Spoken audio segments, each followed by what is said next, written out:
அப்புறம் எதுக்காக இந்த சந்தர்ப்பவாத கூட்டணின்னு நான் கேட்கல.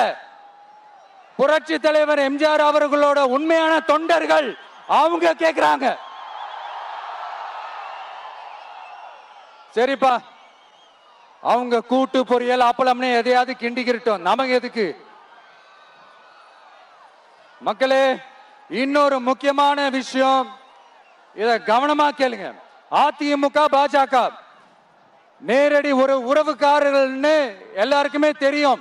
அவங்களோட கூட்டணி மேல மக்களுக்கு எந்த ஒரு நம்பிக்கையும் இல்லைன்னு எல்லாருக்குமே தெரியும். ஆனா அட் த சேம் டைம் இந்த திமுக குடும்பம் இந்த பாஜகவோட அண்டர் கிரவுண்ட் டீலிங் மறைமுக உறவுக்காரர்களா இருக்காங்கன்றது தயவு செஞ்சு மறந்துடாதீங்க. வரப்போற தேர்தல்ல, அடுத்த வருஷம் வரப்போற தேர்தல்ல நீங்க திமுகவுக்கு ஓட்டு போட்டீங்கன்னா அது பாஜகவுக்கு ஓட்டு போட்ட மாதிரி.